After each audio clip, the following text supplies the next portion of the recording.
नमस्कार दोस्तों, मैं हूँ विशाल और आप सभी का स्वागत करता हूँ वर्ल्ड ज्योग्राफी के हमारे अगले लेक्चर में। तो अभी तक हमने काफ़ी कॉन्टिनेंट्स कवर कर लिए हैं और जो रिमेनिंग कॉन्टिनेंट्स हैं आज हम अपने वो कवर कर लेंगे। ठीक है दोस्तों?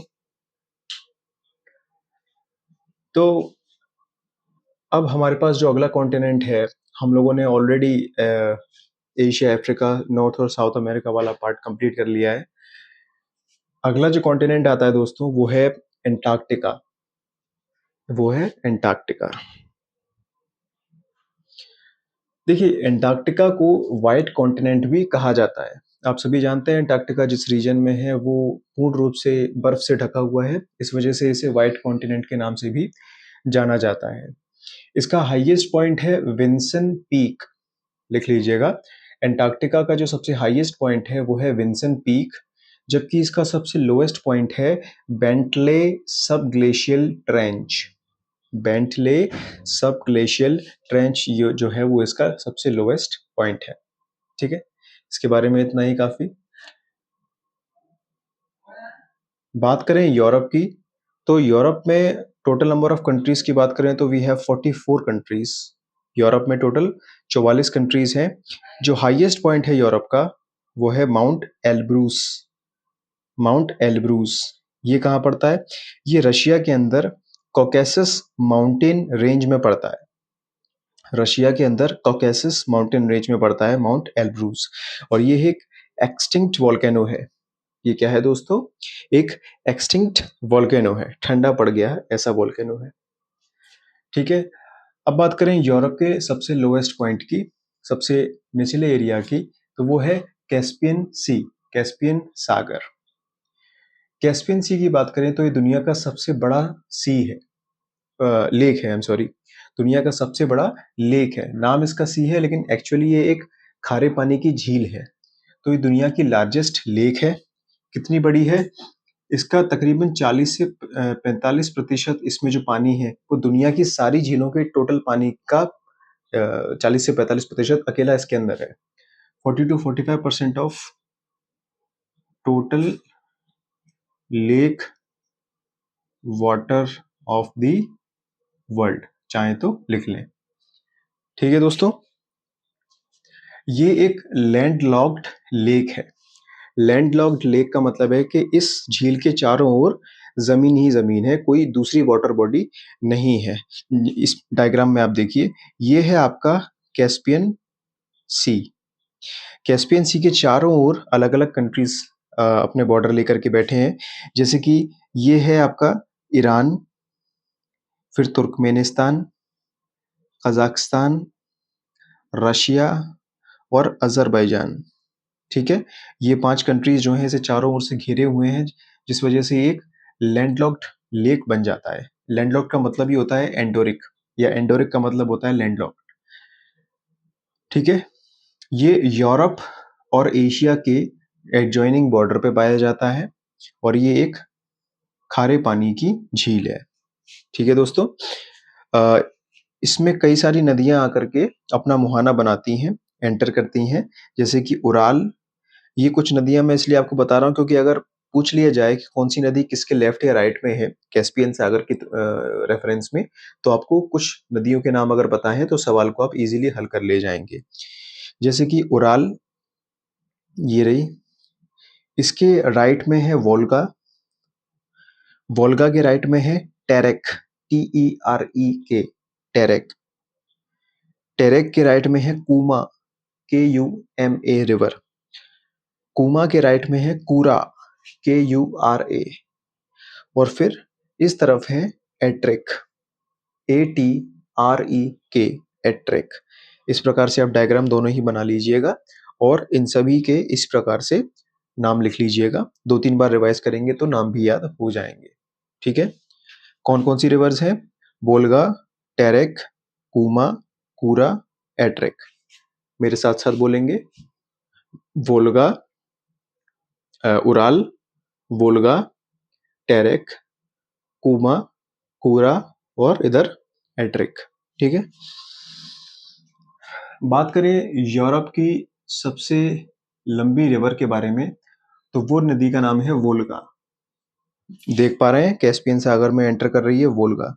ये यूरोप की सबसे लंबी नदी है। It is the longest river of Europe. ये एकमात्र ये केवल और केवल रशिया में फ्लो करती है दोस्तों। It flows only and only in Russia. ठीक है। इसके अलावा इसे नेशनल रिवर ऑफ रशिया के नाम से भी जाना जाता है। रशिया की ये नेशनल रिवर भी बोली जाती है। कौन? वोल्गा। ठीक है। तो यहाँ कुछ बेसिक पॉइंट्स के साथ में हमने अपना यूरोप कंप्लीट कर लिया। दोस्तों आगे बढ़ते हैं हमारे लास्ट कॉन्टिनेंट की तरफ, जो कि है ओशियानिया। देखिए ओशियानिया आपने नाम सुना नहीं होगा और जनरली ये नाम लिया भी नहीं जाता है, लेकिन कई जगहों पर पूछा या लिया जाता है। इन जनरल हमें ऑस्ट्रेलिया बोल दिया जाता है कि ऑस्ट्रेलिया इज द कॉन्टिनेंट। लेकिन ऑस्ट्रेलिया के आसपास भी कई कुछ ऐसे देश हैं, 13 कंट्रीज, जिन्हें अगर हम ऑस्ट्रेलिया के साथ मिला दें तो एक कॉन्टिनेंट बनता है, दैट इज ओशियानिया। या तो आप ओशियानिया बोल देंगे, पूछ लेगा आपसे, या ऑस्ट्रेलिया कह के भी पूछ सकता है। ठीक है। तो इसके अंदर टोटल 14 कंट्रीज हैं, ऑस्ट्रेलिया और उसके साथ 13 कंट्रीज अलग। इसके हाईएस्ट पॉइंट की अगर हम बात करें तो ओशियाना का जो हाईएस्ट पॉइंट है वो है पुंकाक जाया। पुंकाक जाया बेसिकली एक अ, इसे कार्टेंस पिरामिड भी बोलते हैं, कार्स्टेंस पिरामिड। आप यहाँ इतना याद रखें, पुंकाक जाया जो है लगभग 4800 मीटर की इसकी हाईएस्ट पीक है। ये इसका हाईएस्ट पॉइंट है किसका? ओशियानिया का। ठीक है। इंडोनेशिया द्वारा अधिकृत है ये, और ये न्यू गिनी आइलैंड पे पाया जाता है। ठीक है। जो कि ऑस्ट्रेलियन प्लेट में मिलता है। वहीं बात करें केवल ऑस्ट्रेलिया के हाईएस्ट पॉइंट की, तो वो है Mount Kosciuszko. KOSCIUSKO, Mount Kosciuszko. ये ऑस्ट्रेलिया के न्यू साउथ वेल्स में पड़ता है। न्यू साउथ वेल्स में पड़ता है माउंट कोशियोस्को, जो कि ऑस्ट्रेलिया की हाईएस्ट पीक है। ठीक है। बात करें लोएस्ट पॉइंट की, सबसे निचले पॉइंट की, तो वो है आपका आयर बेसिन। क्या है दोस्तों? Eyre basin is the lowest point of Oceania. अब सबसे लंबी नदी की अगर हम बात करें तो वो कौन सी है दोस्तों? सबसे लंबी नदी है इधर Murray, MURRAY, Murray. It is the longest river of Oceania and Australia. इसका ओरिजिन होता है ऑस्ट्रेलियन आल्प्स माउंटेन। जब हम विस्तृत रूप से इन डिटेल जब हम ऑस्ट्रेलिया पढ़ रहे होंगे तो हम ऑस्ट्रेलियन आल्प्स जो माउंटेन श्रृंखला है उसके बारे में भी पढ़ेंगे। अभी फिलहाल आपको इतना पता होना चाहिए कि मुरे जो है it is the longest river of Oceania in Australia, और ये निकलती है ऑस्ट्रेलियन आल्प्स से। और ये अपना मुंह मुहाना किस तरफ बनाती है, यानी कि कहाँ ये अपने आप को एंटर करा देती है एट द एंड? ये इंडियन ओशन में जाकर के मिल जाती है। ठीक है। तो ये अगर हमारा ऑस्ट्रेलिया है तो ये आल्प्स माउंटेन से निकल करके इंडियन ओशियन में एंटर कर जाती है। ठीक है। ये बॉर्डर बनाती है दो राज्यों के बीच में, एक न्यू साउथ वेल्स और दूसरा विक्टोरिया। विक्टोरिया और न्यू साउथ वेल्स के बॉर्डर पे होकर के ये गुजरती है, या कह सकते हैं कि इनका नेचुरल बॉर्डर बनाती है। ठीक है दोस्तों, ये बात हुई मुर्रे रिवर के बारे में। इसकी एक सहायक नदी है जिसको बहुत फेमस उसका नाम है डार्लिंग रिवर। इसकी सहायक नदी, रिवर मुरे की सहायक नदी क्या है? Darling river. ये क्या है? इसकी मेजर ट्रिब्यूटरी है। और भी ट्रिब्यूटरीज हैं लेकिन ये मेजर ट्रिब्यूटरी है। मेरे पास स्पेस की कमी है, आप लोग अच्छे से लिखेंगे। It is the major tributary of Murray river. कौन? डार्लिंग रिवर जो है ये मेजर ट्रिब्यूटरी, एक मुख्य ट्रिब्यूटरी है मुर्रे रिवर की। इसके अलावा ओशियानिया जो है ये आइलैंड कॉन्टिनेंट है। ये जो वर्ड है आइलैंड कॉन्टिनेंट, ये ऑस्ट्रेलिया के लिए भी यूज किया जाता है। It is an island continent. ठीक है। और ये सबसे छोटा कॉन्टिनेंट है, इसका जिक्र तो हमने पहले कर ही लिया था। तो दोस्तों स्क्रीनशॉट ले लीजिए, नोट कर लीजिए पॉज करके। मैं आपके लिए जगह कर दे रहा हूँ। ठीक है, बहुत अच्छे से आप मैंने रिवाइज करें, इनके नोट्स बनाएं।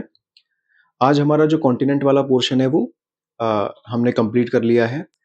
अब हमारी कोशिश ये रहेगी कि अगले लेक्चर में हम सभी ओशियंस के बारे में एक अच्छी विस्तृत डिटेल्ड डिस्कशन करें, चर्चा करें और ओशियंस को उसी प्रकार से कंप्लीट करें जिस प्रकार से हमने अपने कॉन्टिनेंट्स को कंप्लीट किया है। ठीक है दोस्तों, पढ़ते रहिए, आगे बढ़ते रहिए। बहुत बहुत धन्यवाद। जय हिंद।